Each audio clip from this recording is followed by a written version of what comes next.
yang di yang sebelumnya itu kan ada dua tipe MHC. Ada MHC tipe kelas 1 dan MHC kelas 2. Kalau MHC kelas 1 itu untuk bisa dikenali oleh sel sitotoksik atau sel Ah, CD8+. Kalau MHC kelas 2 itu untuk bisa dikenali oleh sel T CD4+. Mungkin di situ yang oke bisa ya, saya ya, tambah. tepat dari Bayu ya. Mungkin saya perlu kembali lagi ya ke sini dulu. Nah, ya, saya perlu kembali dulu ke sini tentang yang terima kasih Bayu. Ya, sangat tepat. Jadi kalau bedanya B cell sama T cell tugasnya kan kalau B cell itu dia menghasilkan antibodi ya nantinya. Di sini kan ada BCR ya, B cell reseptor. B cell reseptor kalau sudah pintar gitu ya akan dilepaskan ya, disekresikan sebagai antibodi. Ya, jadi dia tugasnya adalah ketika virus itu kan berkeliarannya ada dua kemungkinan ya, di luar sel atau di dalam sel yang menginfeksi sel. Kalau di luar sel, maka yang tugasnya adalah B cell gitu.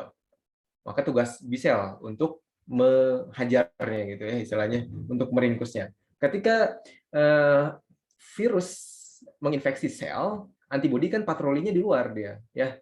Istilahnya ini tuh satpam yang patroli di luar. Nah, kalau ada maling masuk ke dalam rumah, bisa jadi nih pas satpam bisa nggak bisa tahu ini. Nah, perlu ada suatu sistem pemberitahuan bahwa wah rumah ini sedang terinfeksi atau dengan kata lain virusnya itu sedang bersembunyi dalam sel gitu ya, sedang menghijack gitu ya, sabotase sel. Nah, ini tugasnya adalah T cell. Gitu ya. Mungkin bagi yang ini ya nampaknya perlu perlu disampaikan ini. Jadi jelas ya, attack infected cell itu T cell tugasnya. Terutama killer T cell tadi. Jadi eh, oke ke sini aja tidak apa-apa ya. Loncat tadi dari mengapa harus desain vaksin. Jadi untuk kelas 1 ya, MAC kelas 1, MAC itu sebenarnya ada yang klasikal dan klasikal, tapi sorry, unclassical dan klasikal. Tapi untuk yang sering dibahas adalah yang klasikal. Karena saya juga belum terlalu paham untuk yang unclassical ya. Nah, jadi yang kalau ada MAC kelas 1 atau HLA, A, B, C kalau di manusia ya, itu tugasnya adalah mempresentasikan ya potongan dari antigen virus ya di dia ya untuk ditampilkan di permukaan sel. Jadi dia laporan, ini lagi terinfeksi nih, saya lagi terinfeksi, tolong ditindaklanjuti gitu ya istilahnya. Nah, mekanismenya adalah kan kalau misalkan yang namanya virus masuk ke dalam sel, dia akan menyabotase sistem sintesis protein dalam sel ya. Ya, ribosomnya diambil alih ya gitu. Sehingga dia mengambil alih istilahnya protein machinery di dalam sel. Ya, untuk apa? Untuk menghasilkan protein-protein dia ya, protein viriannya ya kan. Nah, protein itu, nah di dalam sel ya, semua sel somatis itu ada proses namanya antigen processing dan ini antigen processing nih ketika dipotong-potong oleh proteosom ini namanya processing, antigen processing ya. Kemudian baik itu ya, jadi semua protein yang disintesis dalam sel kita ya, baik itu protein yang virus maupun protein kita itu akan dipotong-potong pasti. Ada yang disampling. Ini ada yang ini ya tadi. Harus diupdate udah ya. Harus ada, jadi ada yang semuanya pasti disampling. Karena itu sistem bagian dari sistem keamanan tubuh kita gitu ya. Dipotong-potong, kemudian bagian potongan-potongan itu nanti ada yang disebut epitop. Bagian epitop ini ada bagian yang akan ditampilkan oleh MHC gitu. MHC kelas 1. Ya. Nah, nanti akan kalau MHC kelas 1 akan laporan ke cytotoxic T cell ya, killer T cell atau CTL, cytotoxic T lymphocyte ya. Gitu. Ya, ini mungkin jadi ngantuk nih kalau misalkan terlalu berat seperti ini. Nah, kalau sudah paham ya, jadi fungsinya MHC tadi sudah jelas ya tadi disampaikan oleh Bayu gitu. Cuma saya menambahkan saja di sini. Nah, kemudian ada lagi lalu fungsinya apa dari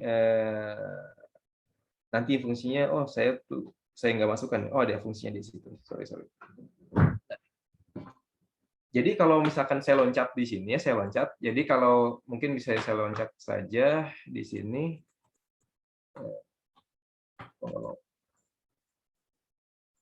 Nah, jadi ada CTL. CTL itu akan membunuh sel yang terinfeksi ya. Jadi disuruh untuk apoptosis, sementara helper T cell itu akan membantu B cell dan C cell untuk teraktivasi gitu ya. Itu ya fungsi utamanya ya gitu.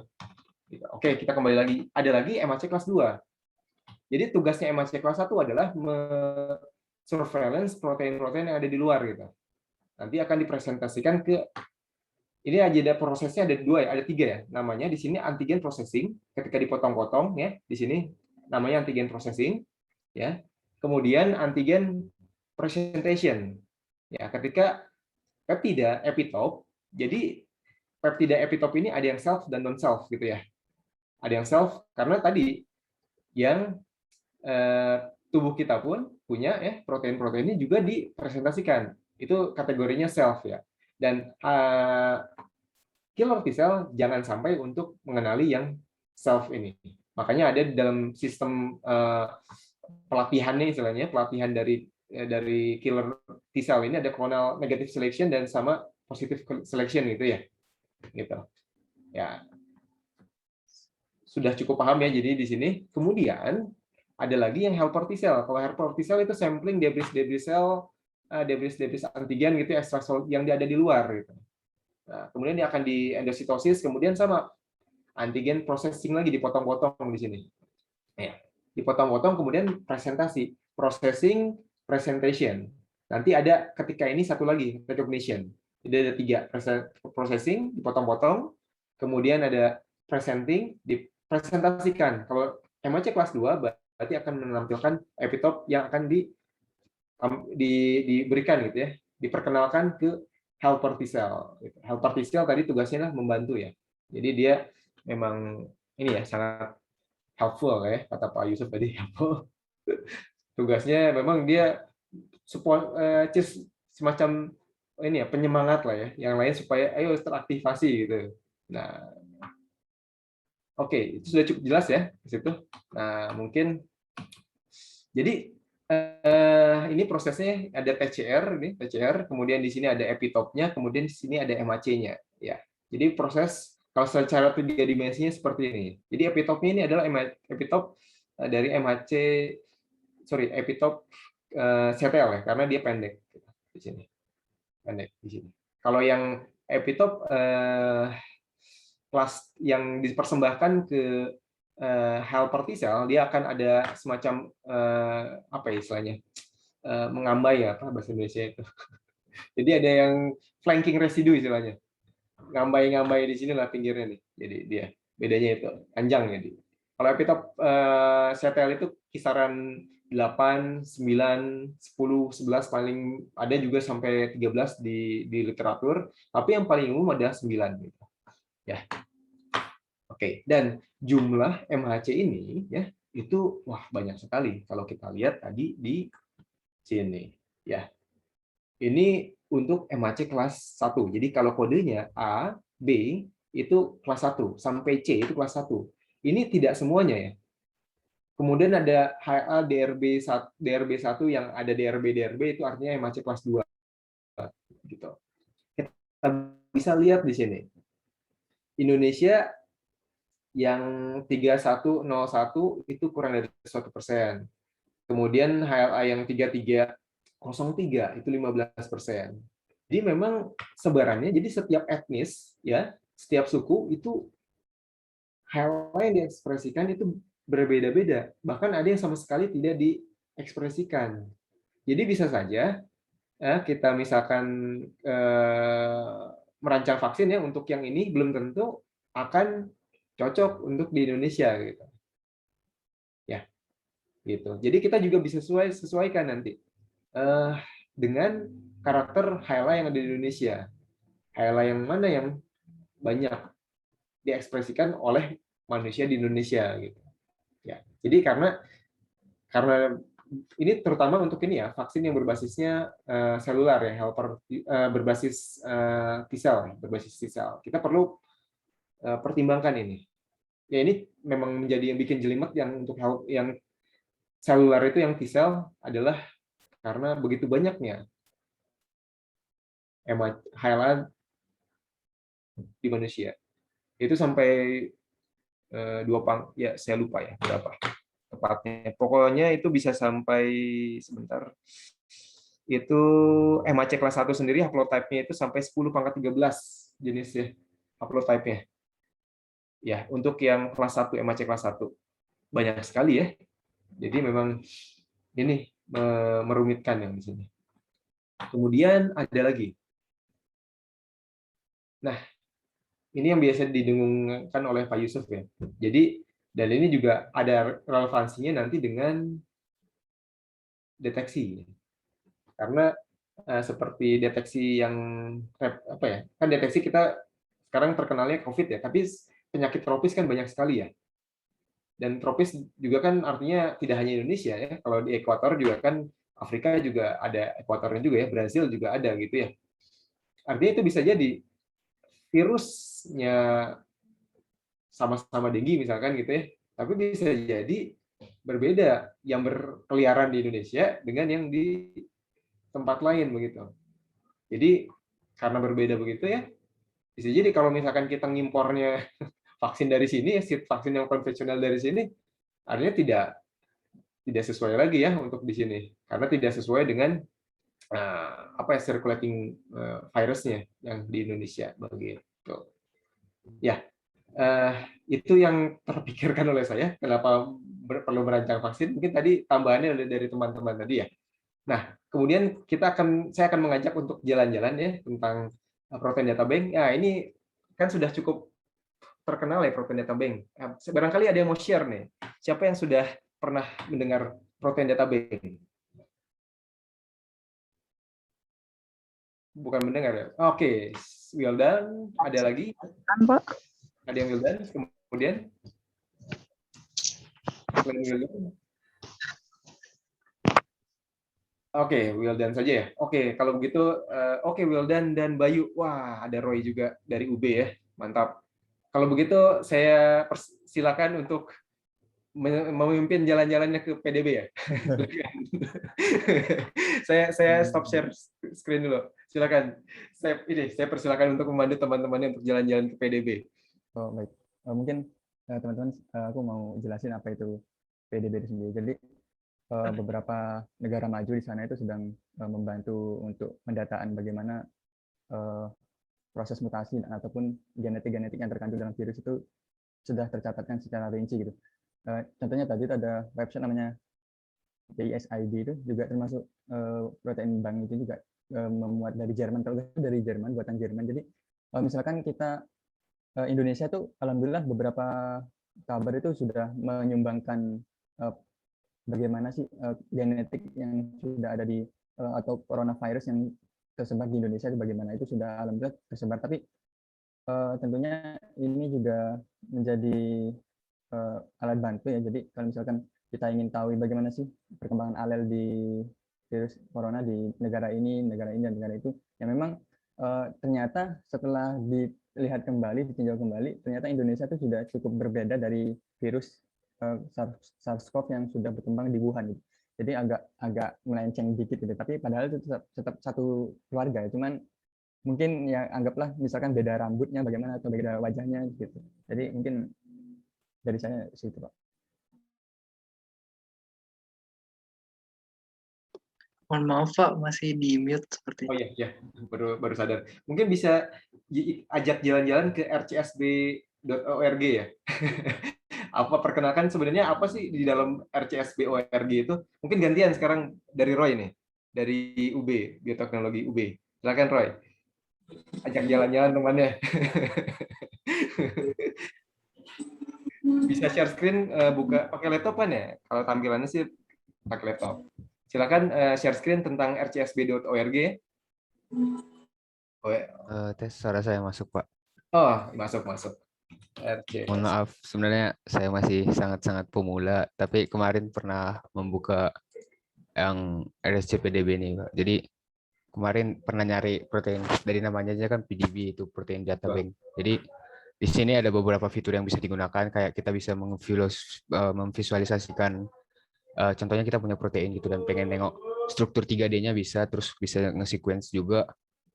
proteinnya itu untuk mendapatkan informasi-informasi yang kita butuhkan kayak letak ligan dan segala macamnya. Juga kita bisa melihat genome view-nya gitu, Pak. Dan juga melalui itu kita bisa menganalisa dan juga mendownload gitu, Pak. Dan di sini juga ada fitur belajar gitu. Jadi ini sebenarnya abang saya yang kenalkan, jadi saya masih kurang paham juga sih sebenarnya.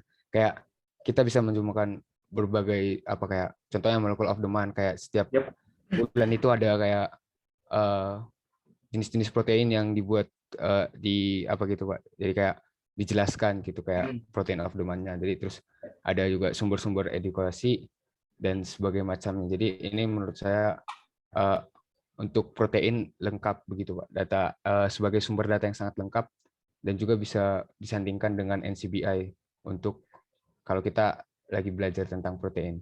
Mungkin sekian yang singkat yang bisa saya paparkan, Pak. Terima kasih Bayu. Bayu lagi, Roy. Bayu mungkin mau menambahkan dari RCSB tadi ini unjuk raise hand. Silakan Bayu. Oh iya Pak, kalau dari saya sih sebenarnya sudah sangat dijelaskan oleh rekan-rekan saya yang dua tadi Pak ya. Kalau secara umum saya sih Pak. Kalau pengalaman saya mungkin di PDB ini saat perkuliahan, waktu di kuliah itu sempat ada materi tentang uji in silico, jadi sempat utak-atik di protein glucosu atau di waktu COVID gitu Pak. Mungkin itu aja sih Pak. Siap, terima kasih. Jadi mungkin ini ya bisa teman-teman bisa jalan-jalan dulu di sini ya. Ya memang PDB ini Protein Data Bank ini khusus untuk menyimpan struktur 3 dimensi ya. 3 dimensi dari protein-protein ya. Nah, protein itu dari mana asalnya? Itu pertanyaan. Jadi sebelumnya banyak yang disimpan di sini adalah hasil dari X-ray kristalography.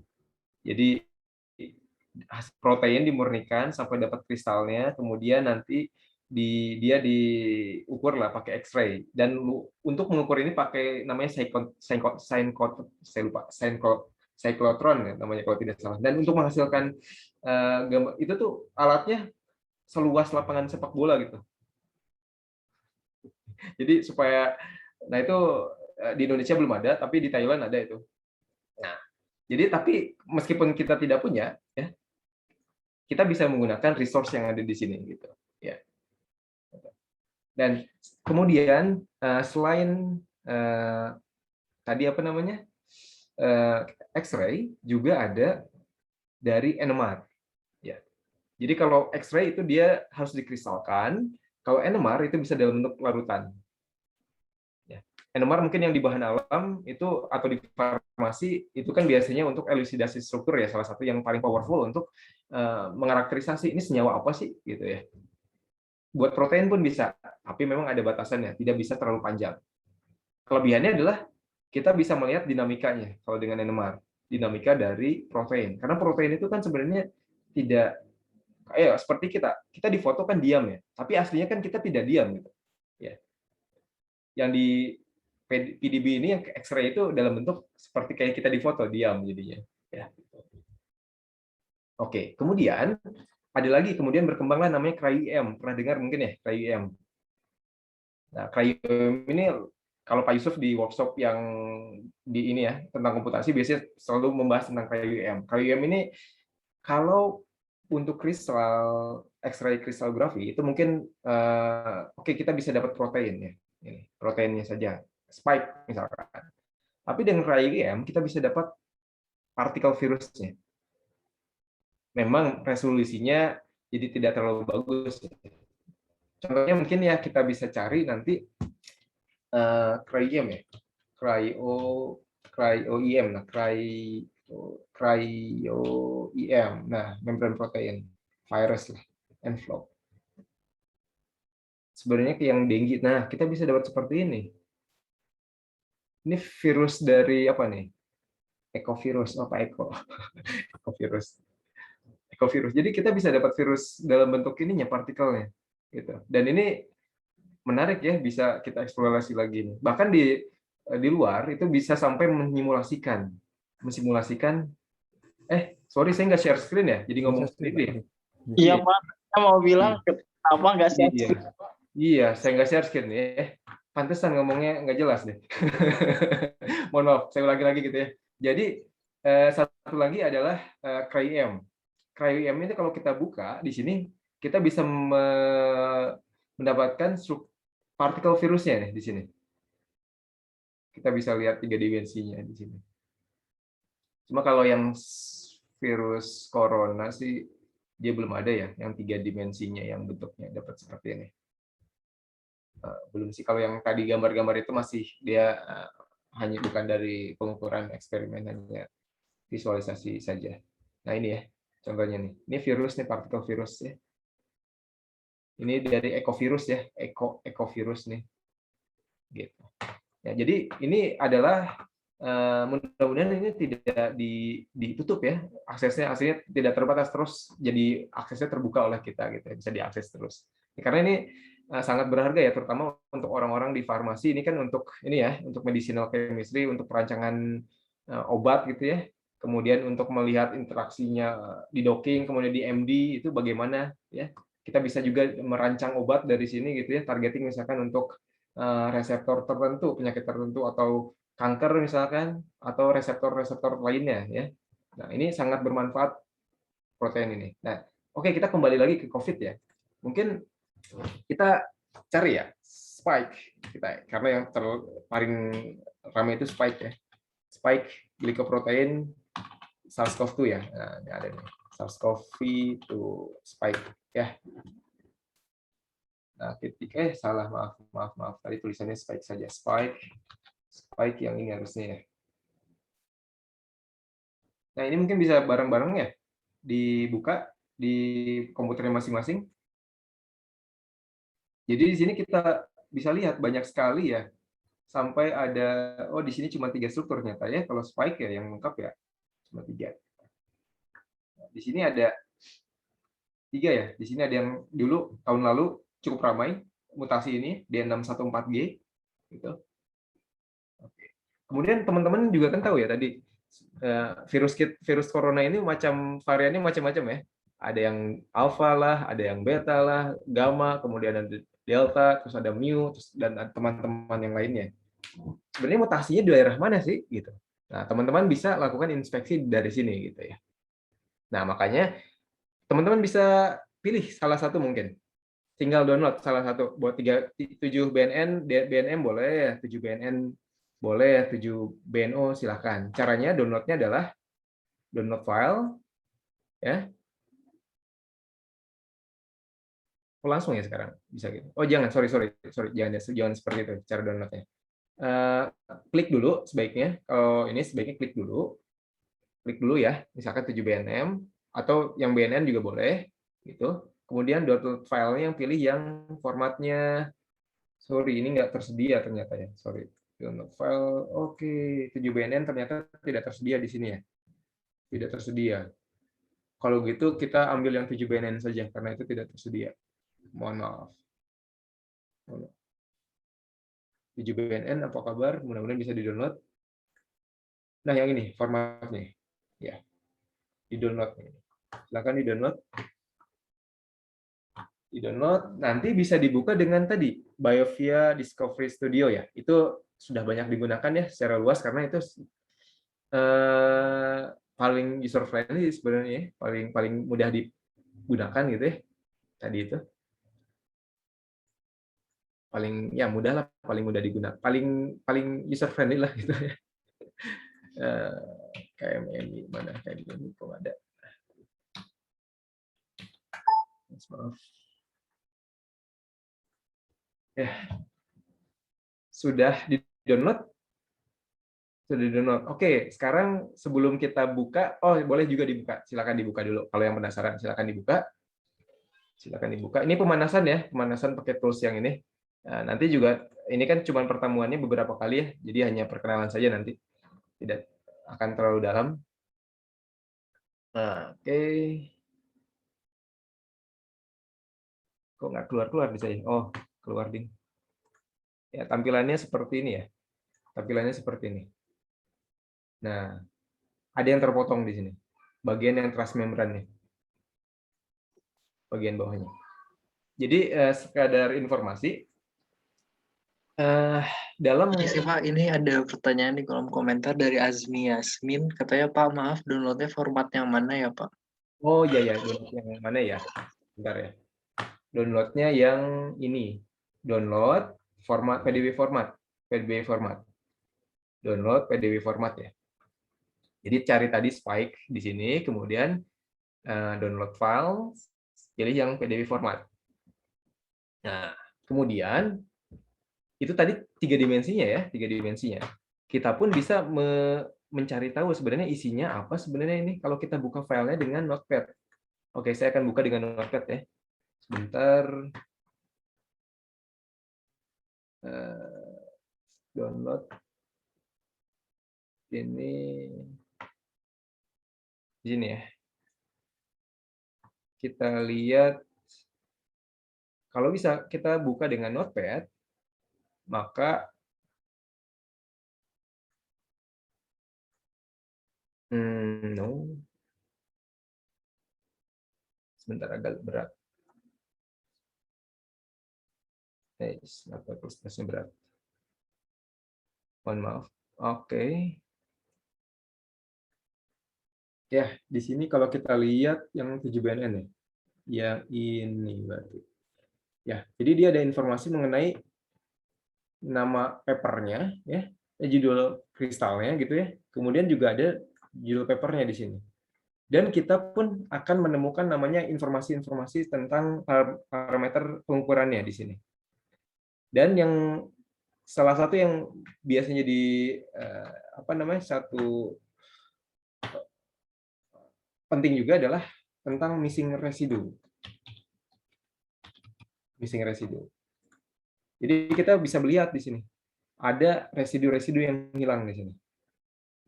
Letaknya ada di sini. Ya. Ada banyak sekali ya, karena proteinnya besar memang dan banyak juga yang fleksibel ya. Terutama ini karena diukurnya dengan cryo-EM sehingga memang banyak yang defect ya strukturnya.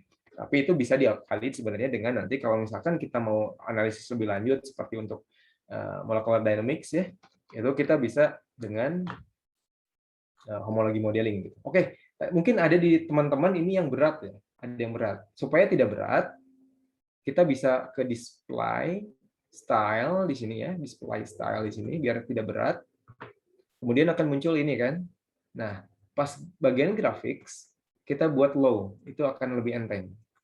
Supaya lebih enteng lagi kalau misalkan terlalu berat ya, kita ubah ini ya. Ini kalau belum muncul berarti kita view ya. Kemudian di sini cari yang judulnya adalah protein structure display, itu dikeluarkan ya, sehingga nanti akan keluar tools yang ini tombol-tombol yang ini ya. Sorry, saya malah stop share. Nah ini ya, jadi kalau misalkan ini akan lebih enteng. Nah bentuknya akan seperti ini, akan sangat enteng. Atau kalau mau lihat representasinya seperti ini ya, ini juga lebih enteng. Atau yang ini juga enteng. Oke, ini akan lebih enteng gitu ya. Oke, ini kita download ini ya. Jadi kalau di literatur ya disebutkan bahwa yang namanya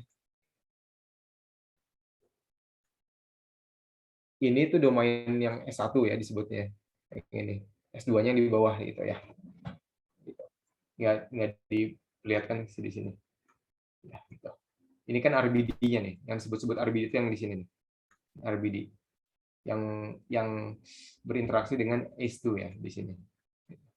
Teman-teman nanti bisa, mungkin yang belum pernah bisa di otak-atik ya ini, sudah otak-atik.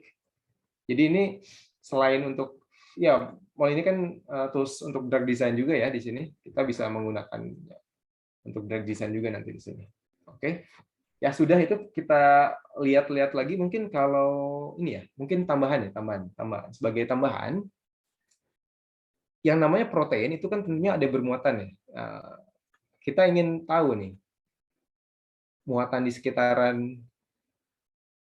protein ini bagaimana nih penampakannya. Nah, itu kita bisa cari tahu, kita bisa perlihatkan, kita bisa tampakkan. Mudah-mudahan ini bisa ya di komputer ini ya, bisa menampakkannya dengan baik.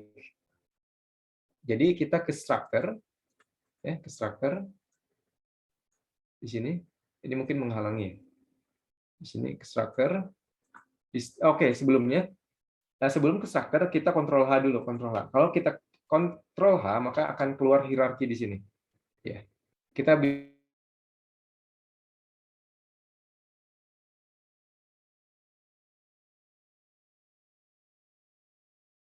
bisa surface, kemudian kita add. Jadi structure, surface, kemudian add. Ya. Nah, maka akan muncul ini. Ya. Jadi ada 3 pilihan, ya. Jadi ada surface-nya itu ada tampilannya solvent, ya. Kemudian soft dan van der Waals, ya. Jadi jari-jari van der Waals-nya. Nah, kita bisa pilih di sini apakah hidrofobisitas. Berarti kalau misalkan hidrofobisitas kita ingin melihat bagian-bagian hidrofobik dari protein ini yang seperti apa. Nah, tadi kan rencananya kita akan memperlihatkan bagian mana sih yang negatif, mana yang positif gitu ya. Itu kita bisa cari tahu di sini. Bisa di interpolated chart juga bisa di sini. Kemudian kita bisa pilih close di sini supaya nanti hasilnya dia rapi ya, semuanya tertutup surface. Ini untuk nanti adalah opacity-nya di sini. Tinggal di OK, itu mudah sekali ya. Nah, maka kita akan dapatkan ini. Ya. Jadi kita bisa lihat biru itu artinya oke, kalau misalkan bingung itu biru apa ya? Kita bisa tampilkan legend-nya. Legend-nya, sorry, di close dulu ini. Kemudian style-nya ini ya. Select dulu, kemudian display style diklik ya. Kemudian di situ surface, ada legend. Apply, maka akan muncul legend-nya. Ya, bahwa kita bisa lihat di sini. Yang biru adalah muatan positif. Ya, yang merah adalah negatif. Jadi kita bisa melihat, oh di sini ada muatannya positif, muatannya negatif. Ini juga sebenarnya cukup penting ya nanti di beberapa hal ya. Gitu. Nah, juga biasanya kita juga bisa ini kan tadi dari muatannya. Bagaimana kalau kita melihat mungkin itu nanti ya. Ini dulu aja, ini dulu. Cukup sampai sini dulu. Nanti kita lanjutkan di yang selanjutnya. Oke. Udah itu dulu ya. Karena nanti loncat ke situ. Ya. Maaf. Oke. Sudah bisa mengikuti ya? Mohon maaf jika terlalu cepat gitu. Kontrol H, ya. Kontrol H. Oh ya tadi ya, maaf. Kontrol H. Jadi kuning semua. Oke. Sudah ya. Kita jalan-jalan lagi mungkin ke tempat yang lain. Nanti kita sambil jalan-jalan kita ke sini lagi gitu ya. Kita sekarang jalan-jalannya ke tadi RCSB, kemudian ke selain RCSB, mana tadi RCSB-nya? Oke, di sini. Ya. Sekarang kita jalan-jalan kemana nih? Kita lihat slide ya. Jalan-jalannya kemana? Nah, ini kita jalan-jalan sekarang tadi ke PDB ya. Kemudian kita jalan-jalan ke outbreak.info. Ya, outbreak.info. Kita lihat. Oke, ternyata tidak mau dibuka. Skip verification. Oke, atau saya copy aja ini. Ya. Jadi outbreak.info ini ada ya. Ini kepanjangan apa namanya? Ambil data dari GSAID juga sebenarnya. Nah, jadi ini dia ngambil data juga dari GSAID ya. Oke, sebelum ke outbreak.info mungkin kita baiknya ke GSAID dulu ya, ke GSAID. Maaf, jalan-jalan ke GSAID dulu. GSAID ini sangat terkenal ketika virus corona melanda ya, karena data-data virus corona itu ada di sini. Perlu registrasi dulu sebenarnya untuk dapat akses ke sini ya. Registrasi dulu. Nanti kalau sudah dapat, kita bisa download data di sini. Ya. Jadi di sini ada data-data dari sekuen terkini ya, baik itu spike ataupun protein N, protein membrannya, protein envelope-nya, gitu. Dan itu terupdate itu adalah tanggal 17 September ya. Ini sekarang tanggal berapa ini ngomong-ngomong? Oh, berarti masih hangat ya, ini masih hangat. Baru, nah ini kalau misalkan kita download ya file ini ya,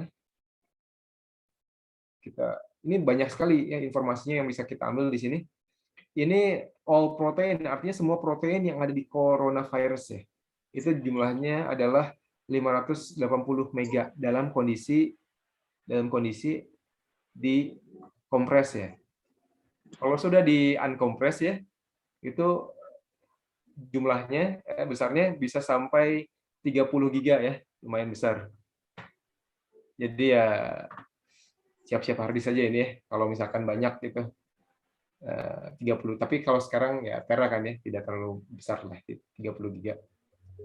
Jadi kira-kira 30 giga lah. Koleksi saya terakhir belum sampai yang terbaru ini, belum download. Jadi ini kalau misalkan teman-teman butuh data dari sini, misalkan ingin tahu ya, di Indonesia yang bersirkulasi protein spike yang seperti apa sih? Nah, kita bisa ambil dari sini ya. Kita bisa ambil, kita filter, bisa diambil filter dari sini begitu.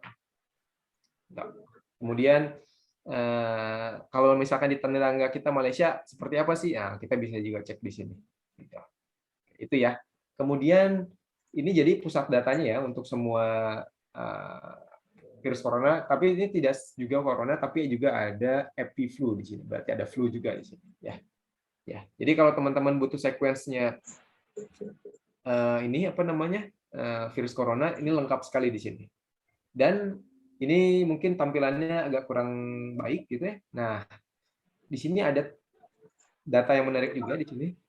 Untuk virus-virus yang mutasi ya, di sini ada, kita bisa lihat variant of concern, variant of interest dan sebagainya ya. Nah, kita bisa lihat ini delta dari ada di urutan pertama gitu. Nah, kita bisa lihat di sini mutasi yang terjadi di mana saja. Mungkin bisa diperbesar ya di sini supaya terlihat.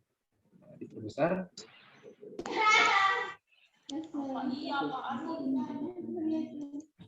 Nggak kelihatan. Jadi nggak bisa ya? Geser. Jadi teman-teman bisa buka ya di sini. Yang outbreak.info, situation report, saya copy aja. Di chat ya. Oke, itu bisa di... Oh, nggak mau. Ya, silakan buka. Kemudian ini, teman-teman bisa, contohnya di sini ya. T itu ada treonin. Pada treonin nomor 19 berubah jadi arginin R. Ya, gitu. Kalau misalkan teman-teman masih bingung, ya kita lihat tabelnya aja. Amino acid, one letter, code. Nah, oke. Ya, tadi tabelnya. Gambarnya saja kita lihat. Yang menarik mungkin ini ya. Ini 3 letter code ya. Oh, ada ini. Yang ini aja nih, menarik nih. Ya, dari Wikipedia di sini. Atau dari sini gambarnya mungkin bagus. Oh, ternyata bagusan yang tadi. Ya, ini bisa disimpan gitu ya. Jadi tidak usah dihafal karena lama-lama kalau sering berinteraksi hafal sendiri gitu ya. Kecuali mau kuis ya, biasanya dihafalin. Gitu. Ya, jadi di sini bisa lihat ini apa namanya? Istilahnya panduan lah ya, panduannya bisa diambil dari sini di Wikipedia. Oke, kita kembali ke sini. Nah, T19R. Nah, kita penasaran T19R tuh posisinya di mana nih ya? Oke, kita kembali makanya ke mana? Ke sini, T19R ya. Oh, berarti treonin. Nah, kita mungkin bisa cari tahu cara select-nya gimana? Ke Ctrl E ya. Maka kalau kita Ctrl E maka akan keluar seperti ini. Gitu. Kemudian kita simpan di sini ya, tuliskan treonin, THR ya, treonin 3 hurufnya. Nah, tadi berapa? 19 ya? Saya itu memori jangka pendeknya agak parah, agak payah. Oke, di sini sudah ya ada berarti. Oke, kita bisa perlihatkan ini di mana ya? Mungkin supaya lebih jelas kita pakai yang bulat-bulat ini ya. Posisinya ternyata di situ, ternyata dekat daerah RBD ya. Ternyata daerah RBD dia di sini. Gitu, ya. ternyata daerah RBD. Nah, ternyata daerah RBD akan belum muncul. Kalau belum muncul ini, cara munculkannya ke sini sama mirip ya dengan tadi, view, kemudian toolbar, kemudian atom display di sini, atom display ya di sini, atom display. Maka akan muncul ini.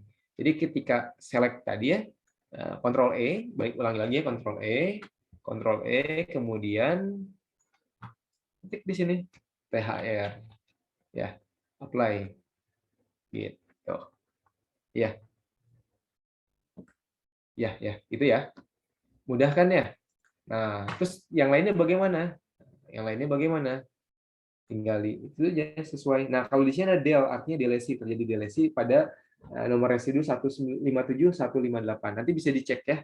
Karena di sini kita bisa cek ya, kalau misalkan kita buka ininya, ini terlihat asam aminonya. Kalau kita buka lagi di sini, berarti ini macam Windows zaman 90, 98 zaman dulu ya, nih, begini direktorinya. Ya, sekarang juga begini ya sama ding. Oke. Iya, ya kita bisa lihat tadi yang mutasi itu, yang delesi itu daerah 157, 158. Apakah di sini terjadi delesi itu apa tidak? 157, 158. Oh tidak, ternyata ya di sini ada phenylalanine masih utuh di situ. Ya, oke, berarti di sini masih ada, gitu. Jadi ini bisa ditandai juga yang 157, 158. Sini, klik, posisi di mana? Oke, daerah spike juga, saya daerah RBD juga ternyata ya, tanggaan. Oke, nah ini kan ada banyak nih. Nah, di sini juga yang pesertanya ada banyak nih. Jadi nanti sambil iseng-iseng ya, nungguin besok Sabtu ya, sambil ini aja dikerjakan ya di sini. Jadi di sini ada delta, ada alpha, ada beta, ada gamma. Kemudian ada varian of interest, ada eta, iota, kappa, lambda, mu. Nah, ini ya yang mu ini ya. Katanya desas-desusnya kan vaksin yang ada sekarang jadi tidak manjur lagi begitu. Nah, mungkin ada, nanti tolong Kang Rashid dibagi kelompoknya ya. Jadi kan ini jumlahnya ada banyak ya. Ada banyak nih jumlahnya. Nanti tolong dibagi. Jadi ada yang kebagian delta untuk menampilkan visualisasi, bukan yang ini. Visualisasi yang ini nih ya. Jadi nanti dibuat, oke, setelah jadi begini ya, nanti kita bisa grup. Ctrl E ya, kalau misalkan kita mau simpan, ini kan capek ya, kalau kita unselect nanti ini hilang nih. Supaya mengamankannya kita create group gitu ya. Nah, kemudian contohnya di sini kita tulis misalkan delta lah, tadi kan terjadi mutasi di delta ya, meskipun belum semuanya gitu. Jadi kalau kita sudah grouping gitu ya seperti itu, maka kita akan dapatkan nah di sini groupingnya. Ya ketika unselect kita select lagi, maka akan terseleksi kembali begitu. Ya. Gitu. Ya, nanti tolong di ini ya untuk ini bahan apa? Bahan otak-atik di rumah gitu ya. Di akhir pekan. Kelompoknya sudah ada, Pak. 5 kelompok besar apa perlu dibuat banyak lagi? Sudah ada. Oh, sudah ada. Cuma ini nanti disesuaikan saja dengan ini, dengan kan delta, ada alfa, ada beta, ada gamma. Ini ada berapa nih? Berapa banyak nih? 1, 2, 3, 4, 5, 6, 7, 8, 9, 10, 11, 12, 13, 14, 14. Ada 14, jadi 14 ya. 14, 200 bagi 14. Ya, berapa itu? Ya, Pak, bisa kalau mau dibagi jadi 14. Nanti saya bagi. Nah, nanti jadi ada semuanya mengerjakan ini ya, berbeda-beda begitu. Jadi mungkin nanti bisa saling laporan, oh mutasinya di mana saja gitu ya. Nah, setelah itu nanti bisa di-save sebagai apa? DSV namanya. LDSV. Nah, jadi kita save ini kan formatnya PDB ya. Kita bisa save. Jadi format bawaannya dari Discovery Studio itu adalah DSV ya. Nih, seperti singkatannya DSV. Kita save as, kemudian kita bisa save as sebagai DSV di sini formatnya. Nah, nanti DSV, kalau DSV kita bisa melihat nanti, masih bisa melihat yang kita simpan misalkan ada di sini ya, ada apa namanya? Ada surface-nya kita bisa lihat di sini. Kemudian hasil grouping-nya juga kita bisa lihat di sini gitu. Kalau PDB nanti dia akan riset semua yang kita lakukan. Ya, nanti teman-teman di sini setelah mengerjakan tadi ya, itu di save ya, kemudian nanti di submit ya di MOC-nya ya gitu. Nah, nanti buat apa? Ya, buat apa ya? Kita bisa lihat di sini, kita lagi ke PDB ya, RCSB. RCSB ini sampai jam 9.15 aja ya, paling malam ya. Biar nggak terlalu malam. Ya, Biasanya sampai jam berapa biasanya paling malam? sama Prof. Toto waktu itu sampai 9:30 sekitar jam segitu. Oh iya, iya. Ya nanti saya biasanya dulu biasanya diskusi sampai jam 12:30 deh. Ya sampai segitu ya. Nanti bisa pusing semuanya. Oke, jadi selain spike tadi kita RBD kita ada antibody, kita cari ya antibody. Jadi sekalian ternyata antibodinya sudah ada juga yang terbentuk superficialnya. Jadi kita bisa lihat nih, tapi bukan tidak sesuai ya, SARS atau RBD antibody. Nah ini dia cocok sekali. Nah, ini ada antibodi yang menempel di sini, meskipun antibodinya tidak seluruhnya ya. Jadi di judulnya adalah SARS-CoV-2 receptor binding domain in complex with neutralizing antibody ya di sini. Kemudian ada lagi di sini cuma 2 ya, ini cuma sedikit ya. Di sini ada lagi yang dengan apa juga nih sama ya, 3934 saja di sini. Jadi nanti teman-teman bisa lihat nih, antibodi yang berinteraksinya tuh di bagian yang mana, yang bermutasi apa tidak, nah, gitu ya. Kalau bermutasi berarti berarti antibodi ini sudah tidak bisa diharapkan lagi. Gitu. Nanti mungkin teman-teman bisa cari lagi dengan keyword yang lain ya. Apakah ada antibodi lain yang menempel pada yang berkompleks ya, membentuk kompleks dengan ini, dengan apa namanya, dengan bagian ini ya, bagian dari RBD. Nah, kalau kita lihat di sini, RBD-nya hanya kecil saja nih, bagian kecil RBD ini, sementara di sini adalah bagian FAB ya, FAB dari antibody ya. Oke, mungkin yang bingung FAB itu apa, saya recall lagi. FAB itu saya coba recall lagi ya. Jadi antibody itu kan paling sederhana ya, strukturnya adalah IgG ya. IgG itu ada light chain-nya ya. Kemudian ada heavy chain di sini. Nah, sebenarnya ini domain proteinnya namanya ya imunoglobulin ya kelasnya, karena domain-domainnya juga sama, ini berulang sebenarnya. Ini sama dengan ini. Ini sama dengan ini ya. Bedanya di sini saja. Kemudian di sini ada ikatan disulfida. Oke. FAB adalah bagian yang di atas ini nih, yang di sini, FAB. Ya, FAB. Nah, kemudian di sini adalah variable region ya. Variable region ini adalah bagian dari antibodi yang nanti berinteraksi dengan antigen. Kalau kita lihat di sini ya. Gitu. Nah, ini antigen, ini antibodi. Jadi ada interface-nya. Interface-nya itu kalau di antigen, kalau di apa namanya? Kalau di antibodi namanya adalah complementarity determining region, atau namanya ini merek ini ya, merek vitamin C ya, berkalsium tinggi katanya. Nah, ini namanya, atau nama lainnya adalah paratop gitu ya. Kemudian kalau di antigen namanya epitop ya. Gitu. Oke, kita kembali lagi ke sini. Jadi ini boleh juga nanti di download ya ini, kalau mau tahu nih, wah bagian mana nih yang berinteraksi dengan di sini ya, kita bisa lihat. Mungkin kita bisa download aja di sini. Kita bisa download saja ya. Download 7GMO. Kemudian nanti akan berat ya di sini. 7GMO. Kita buka. Ya, atau nanti bisa terpisah lah nanti sama teman-teman bisa di ini. Atau kalau misalkan ada kesulitan nanti kita bahas besok ya. Kita bahas besok. Oke, ini gambarnya ya. Jadi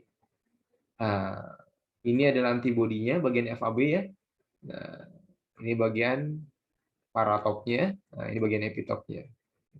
Jadi teman-teman juga bisa lihat di sini urutannya harusnya sesuai ya di sini. Nah, ini bagian apa sih ini? Nah, berarti ini bagian dari RBD-nya ya, dari spike protein di sini. Kemudian di sini ada heavy chain dan light chain dari antibody. Ya. Nanti juga bisa lihat nanti mutasinya daerah sini. Kalau misalkan di sini sudah, bagian sini, mode saya kan berat komputernya. Nah, bagian sini mungkin mutasi kan RBD ya. Nah, RBD sini cocokkan nanti dengan yang di sini. Nah, apa kabar nanti? Apakah terjadi mutasi di sini apa tidak? Itu teman-teman bisa cari tahu ya. Begitu. Oke. Ada yang mau ditanyakan? Mungkin sudah panas nih kalau apalagi sudah malam-malam gini ya, malam Sabtu. Tadi siangnya kuliah sampai sore mungkin. Ada yang mau ditanyakan? Ada yang mau didiskusikan? Cukup, Pak. Cukup ya, sudah cukup ngebul ya. Ya, Pak. Astagfirullah. Izin Pak. Izin. Iya, gimana? Mungkin saya masih bingung yang kita tahunya FNAB itu bagian mana kalau kita direfleksikan pada aplikasi Discovery itu bagaimana Pak?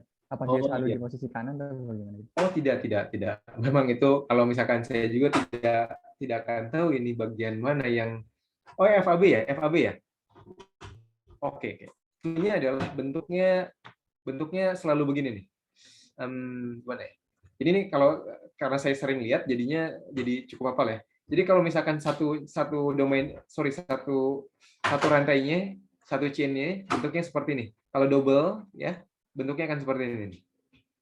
Dia khas bentuknya seperti ini. Khas bentuknya. Khas. Cuman supaya memudahkan, ya supaya kan ini belum familiar ya. Karena belum familiar, kita lihat saja sebelah kiri ya itu di hierarki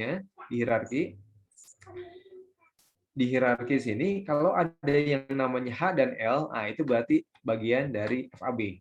H adalah heavy chain-nya, L adalah light chain-nya gitu. Ya. Dan ini juga kita akan kebingungan mana asalnya karena dipotong ya di sini. Dipotong bagian apa namanya constant region-nya dipotong di sini. Dipotong. Karena terlalu besar ya, antibody itu cukup besar. Jadi untuk di PDB biasanya dipotong dia ya gitu. Ini light chain ya. Ini juga kalau misalkan warnanya ini warnanya mirip-mirip, kita bisa ganti warnanya dengan apa warnanya? Kita ganti ya protein secondary type-nya kita ganti dengan chain. Maka dia akan warnanya beda tiap chain ya. Gitu. Oke. Mungkin sebelum 3 menit lagi ada website yang mau saya tampilkan juga sedikit ya. Selain ini juga ada namanya GISA tadi sudah ini. Iya, dunia. Kemudian ada juga namanya Immunopolymorphism Database. Ini database dari ini ya, dari apa namanya? Dari imunoglobulin, baik itu antibody, MHC juga ada di sini gitu. Kemudian ada lagi namanya Immune Epitope Database. Nah, IDB ini yang cukup terkenal nih. Ini banyak tools untuk prediksi epitope di sini. Ya. Juga di sini tersedia data-data eksperimen epitope. Epitope yang sudah divalidasi, dikonfirmasi secara eksperimen juga disimpan di sini. Gitu. Ya, cukup ya jalan-jalannya udah cukup pusing ini, cukup capek otaknya. Jadi saya share cukup sampai sini. Selamat otak-atik ini tadi mapping istilahnya apa namanya tadi mapping mutasi yang terjadi di setiap varian virus SARS-CoV-2 ya silakan gitu. Iya silakan Kang Rashid mengambil lagi. Baik, Pak Ari, terima kasih banyak atas penjelasan materinya. Mungkin peserta juga merasa ini sangat menarik sekali, apa sejauh ini sangat menarik bisa mencoba merancang vaksin. Mungkin untuk pertemuan selanjutnya di besok hari ya Pak ya? Iya. Oke, baik, nanti saya infokan lagi di grup WhatsApp. Kalau begitu, terima kasih banyak Pak Ari, terima kasih banyak teman-teman. Sebelum kita mengakhiri, alangkah baiknya kita tutup dengan berdoa terlebih dahulu. Berdoa dimulai.